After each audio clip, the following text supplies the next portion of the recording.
As the Cardinals enter the room, just a few quick reminders. Welcome to the KFC Yum Center and the 2026 NCAA March Madness first and second rounds. Good to have you here. And as a courtesy, please check your cell phones. Make sure they're on silent before we get going. And where's CT? He's right here. He's got the microphone. So if you have a question, just raise your hand. And he'll race around and get the mic to you.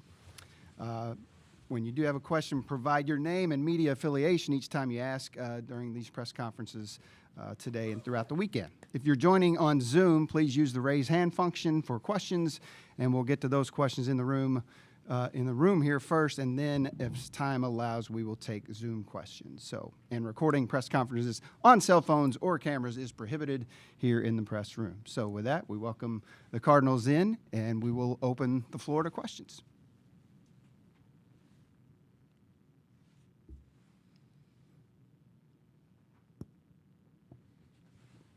Alexis Cuba, Louisville Courier-Journal. For both of you, I mean, it just seems like this team has taken huge strides in the growth and development from last year to this year. I guess, what have you guys seen in this team, and what were you able to do that allowed the success that you have this year? I'd say, like, everyone just being coachable with Coach Walls and just listening to what advice he has to say and just doing what he says. And I feel like last year we didn't really do that, but this year I feel like we really demanded that with the people that was coming in. And I feel like we did pretty good this year. Yeah, I think, when you have good people around you, you have a good staff, you have good teammates, and then if you're willing to do better every single day, and the results came because of that, and I think that's why we're doing better and better every day, and, like, we're willing to be better every day, coachable, learn, and we're just having a good time when we're with each other. Next question over here to the right. Okay. Steve Bittenbender, Associated Press. For both of you, what's the preparation been like this week, getting ready for the first round games? Has it changed much from what happened in the regular season, or is there anything new that has taken place?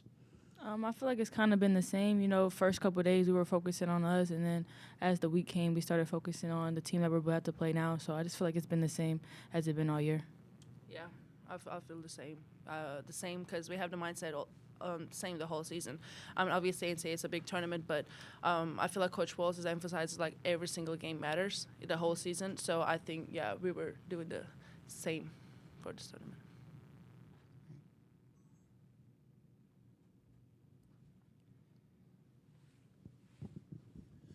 Matt McGavitt for Louisville Cardinals on the SI. For Ayla, for you specifically, this season when compared to your first year, you're having a lot more success. What's been the key to you having such a breakout season in your junior campaign? I mean, working hard. To be honest, I spent 2 years, and Coach Walls was with me this summers too. I was with my national team, and he was there, and I think that was a big part for me to have this growth because he saw me playing for my national team with the pros, and I feel like I'm like, I want to be this level. And he was like, okay. And then I trusted him because he was pushing me every single day, every day, the first day from my freshman year till today. And I'm so grateful for him because this is the reason I was in the gym every day. And I think that's why, Back row, Addie right? Sorry, you're good. Addie Miners with WLKY here in Louisville. For both of you all, what has it been like hosting the tournament? I know it's not something new to U of L women. You guys have hosted plenty of times. But, what has it been like hosting this year and maybe not having a ton of success at home this year? So how has that kind of changed your mindset a little bit? I mean, last year we went to TCU last year, so it was kind of hard, like, getting on the road and just going to away places. But now that we get to host this year, I feel like it's more easier on us and we get to rest more. So,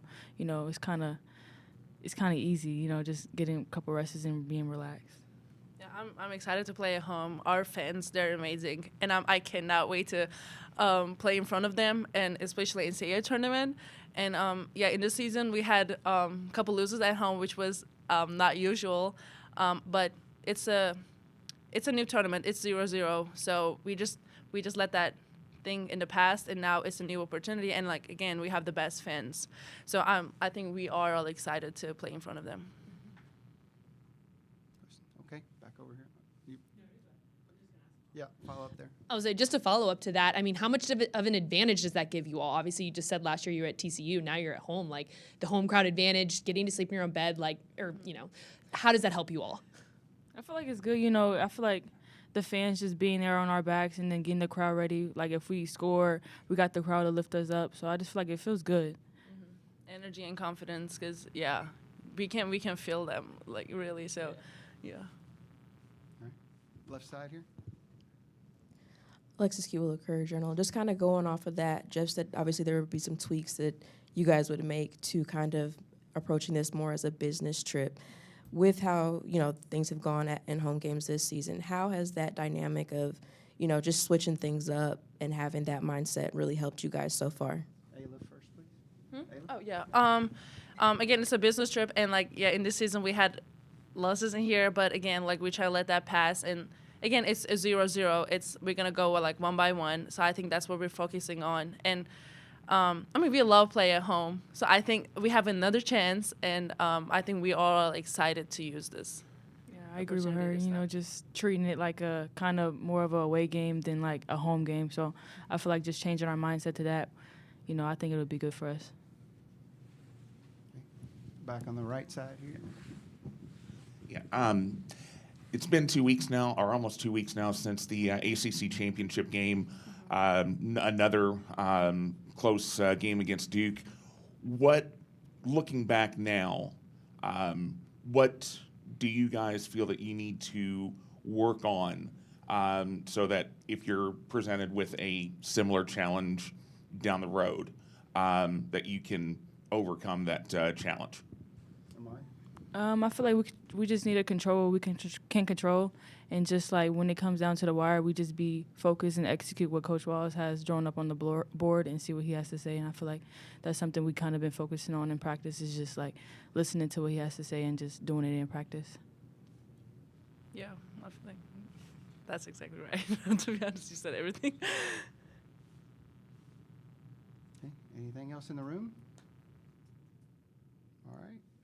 We can let the cards go early here. Appreciate your time. you guys The locker so much. room is open until 11:15, and Coach Walls will be here at 11:05. If he's ready, is the group here ready? Can we do that? Okay, cool. I'll bring him down. All right. Rock and roll.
Coach, welcome in.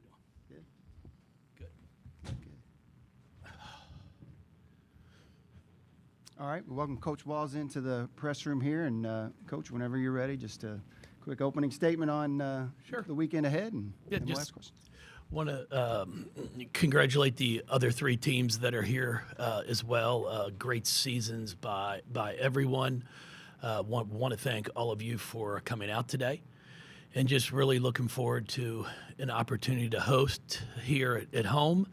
Would like to thank the NCAA men's side of having our men's game at 2:45 tomorrow and not noon. So really do appreciate all of those that helped with that, because I know that very well could have been a noon game as well, and wouldn't have been a pretty sight. So hopefully we'll get all of our fans to come down, watch us play at noon, and then go out and find a restaurant, bar, a tavern, and watch our men's team, and hopefully come back and watch more basketball here. So just want to say thank you for them. Appreciate it. Questions in the room? Perfect. Yeah.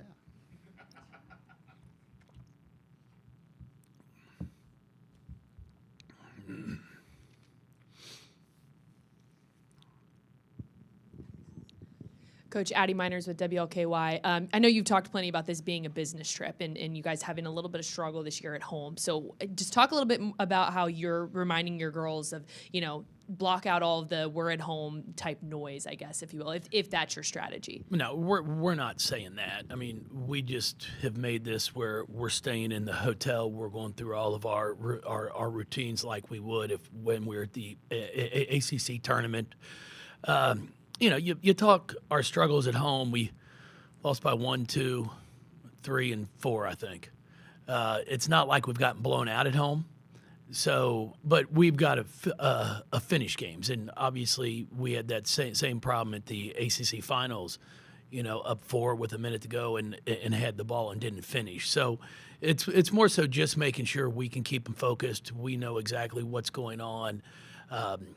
We're kind of controlling what they're doing to make sure anytime we want to watch film, we're going to watch film. We're going to have team meetings. We're going to make sure we go over personnel.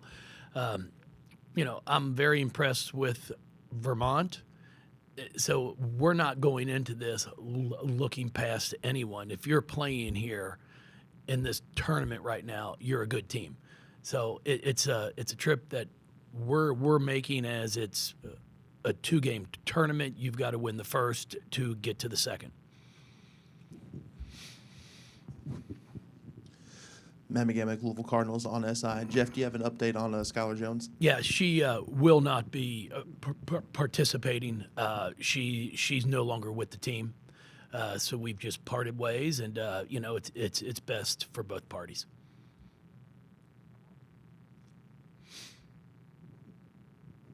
Alexis Cuba, Louisville Courier Journal. Just going off of that, Jeff, how does that kind of change that guard rotation? Because obviously she was someone that you were looking to kind of step up a little bit. Yeah, I think if you go back to the past month, it's really not going to change much. In our ACC finals, Mac played all 45 minutes. I'm not concerned about that with Raina, Amari, Taj, Mac.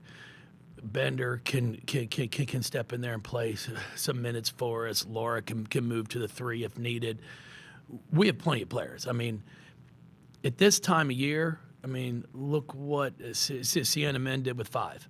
I mean, you're just putting your best ones out there, and unless they're in foul trouble or they're about to just keel over and die because they're exhausted, you keep playing them. It's not you're saving them for the next game.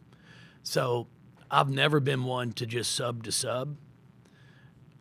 So we have plenty of depth with Amari coming off the bench and Raina.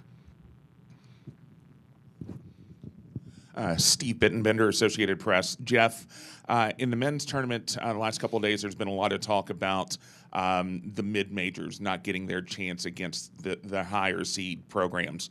I know you've made it a practice to play some mid-majors before. Is that happening in the women's game also? And if so, why is that?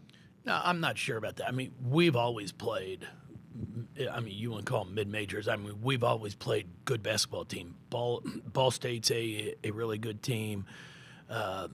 So we played at Middle, at Western Kentucky. You know, for us, you're really trying to schedule regionally if you can, especially being here. There's so many good teams. So we try to put a schedule together that's good for us, and it's always going to include, you know, mid-major teams. So yeah, I mean, it's one of those. It's more difficult now for us to do a home and home and go on the road and play at a Western when we're going to lose gate and ticket sales here. So with everything that's going on in college athletics, we need to play as many home games as we can, especially with the draw that we get in our fan base. So yeah, some might be like, well, you aren't willing to go play at Western Kentucky. Well, that's a home game. Then I'm losing. We used to do that all the time. I mean, we played at South Dakota State. We played at Missouri State. We played all over the place at mid-majors. Well, now it's more difficult because there are finances involved in big numbers.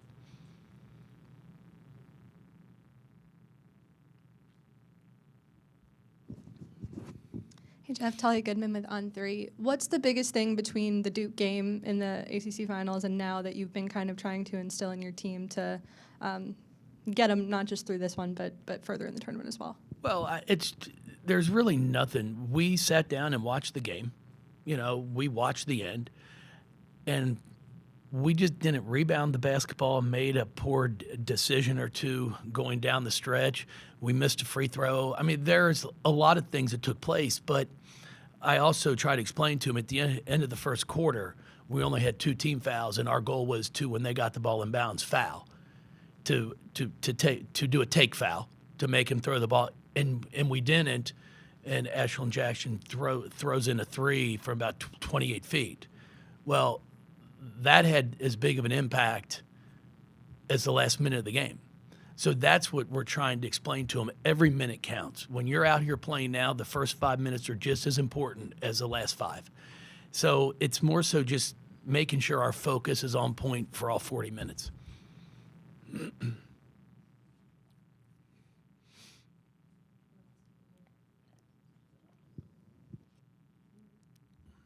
I got you. Okay. That's all that matters. Just yell up here at me. Alexis Cuba, Courier Journal. Jeff, I mean, statistically, you guys have improved significantly in every single category from last year to this year. This sophomore class specifically seems like it's taken a huge leap. Amari said that the biggest key was just them listening to you a little more this season. How have you just seen, I guess, them be a little more, maybe more coachable, or just to be able to take that stride? They're a good group of kids. You know, we're very. I'm very fortunate. My staff is everyone involved. I think if you talk to anyone that works with our team, from marketing, administration, will tell you they're a good group. And you know, they're a year older. Then we add Laura and Raina, who both of them have been very important to us, just with how they handle things. Their day by day. They're seniors, and you give Amari more confidence. You give Taj. You give Mac. You know, Aleph, for her, it was the opportunity to play with the Turkish national team. You know, she had the opportunity to see how pros work. You know, I was just texting with Marissa Russell, who came back from Istanbul from playing with the Canadian national team, and she said what an honor it was and what an experience to actually watch how professionals train, because it's a whole new level, how they take care of their bodies, the way they watch film, and that's what Aleph was able to see. And everything is clicked for her and changed because her work ethic and her approach. It's not that you have to spend more time in the gym. It's just maximizing the time you put in. So she has grown a ton. You know, it's really all of them, and that's what makes it so exciting. Is you've got players that continue to get better year in and year out, And then we've got kids that have already re-signed to come back for next year. So you're sitting here, and we've got 5 right now, 6. I just talked to one today that say they're coming back. 5 of them have signed. And you're not sitting there going, okay, well, are they coming back? Are they not? We've put all this time into them. We've helped them get better. They're invested not only in our program but in each other because they want to be on good teams. A lot of kids are going to go out for a money grab, and that's fine. But I've watched some go and get paid well, and their team sucks. But they're happy because their bank account's good. But it's a terrible experience for a whole year to get the crap kicked out of you. And lose, where I've got players that we're doing as well as we can. We're compensating them, we're taking care of them, but they also know they're getting a great experience and having a chance to not only prepare to win here, but win in the future for their opportunity to hopefully play professionally if it's in the WNBA, if it's overseas, because they're playing against really good players every single day.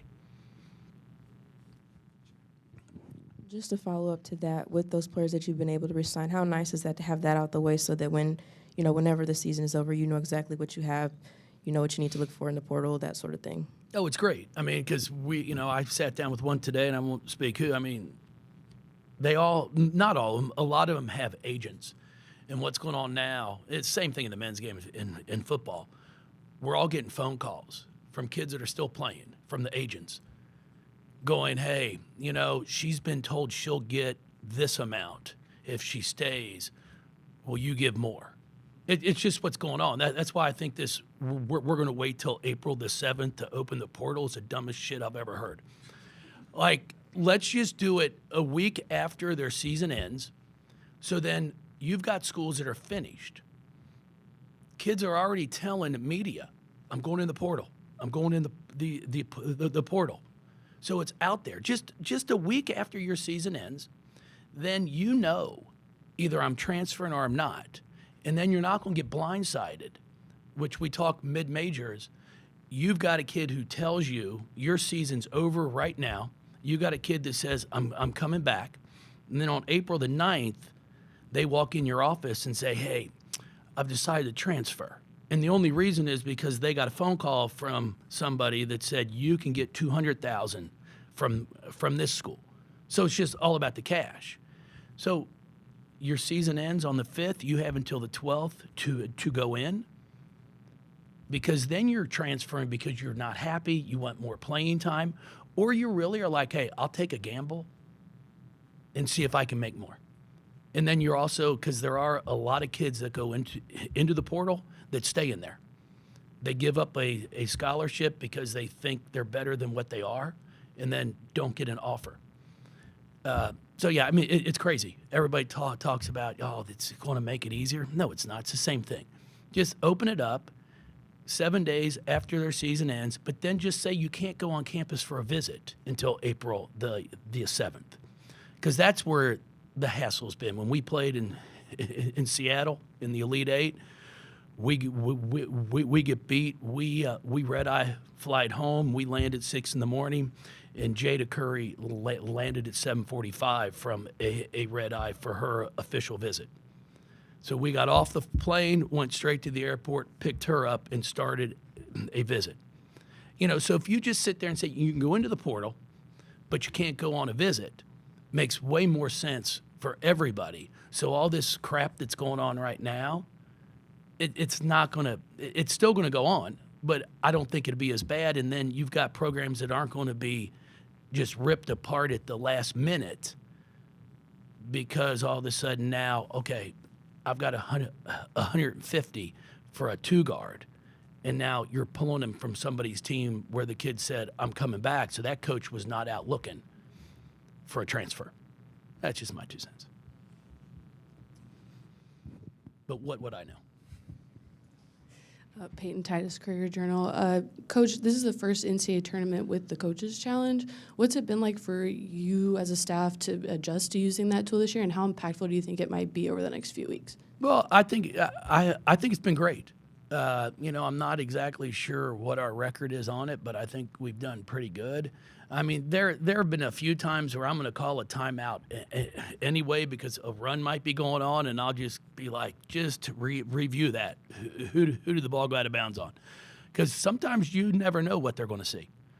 But for the most part, if we see something, if we see it, we've had a pretty good success with it. I like the fact in our game that you can keep calling them if you want. I mean, you'll just get a technical foul if you're wrong. But I think it's important. Why should you lose it? It's why I'll say, why should I lose my challenge if I'm right? It makes no sense. So I think it's really smart the way we've done things in women's basketball. Because there are some plays that are going to come down to it where it's a bang-bang play. You're trying to see who the ball went off of, and the officials, they're trying their best too. And when you can go and review it in slow motion, it's a lot easier to see.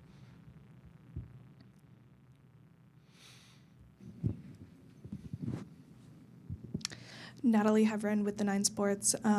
You mentioned Laura earlier. What impact has she had for the team this season? Well, I mean, she can score the basketball. She passes the ball. She's second on our team in assists. She's our leading rebounder. She understands the game.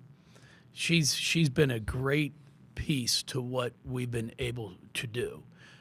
In her leadership, just her knowledge and experience are things that you can't replace. And her and E have played really well on the floor. They pass the ball well to each other, and just a really good tandem that we have with those two out there. Addie Miners with WLKY, circling all the way back to that first question that I had asked you, but you had said about finishing, and that's what you want your girls to focus on. What does that mean in your eyes? Score more points than the other team.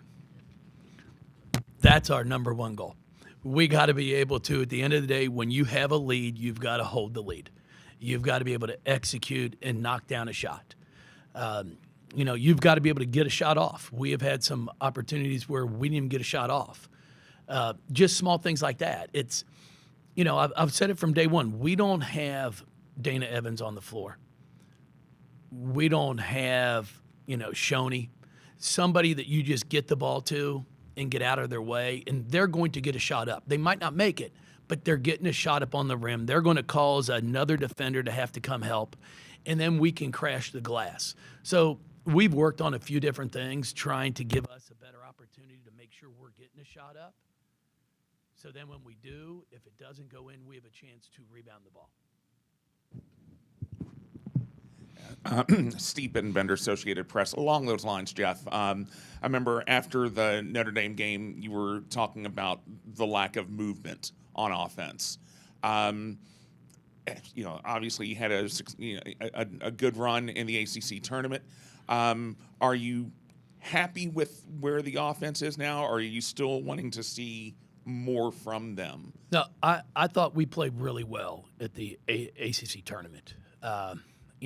Obviously we lost the last one, but if we win that game, which we should have, I don't think anybody's asking me if the offense is struggling. I mean, we played well. We moved the ball well. We passed it well.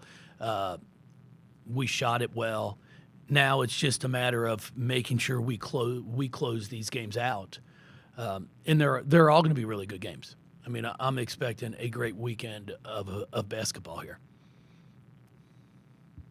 All right. Coach, appreciate your time. Thank you, everybody. Appreciate you all. Thanks, Jeff. See you tomorrow. No question, Nick. I got nothing from my radio guy. Nothing like set me up, make me look good or nothing. Unbelievable. I don't want to burn it all here. The one question? Yeah, the one question. You can't burn that one. I was like, dang, Nick, I was waiting for the softball. Make me look good. How are you?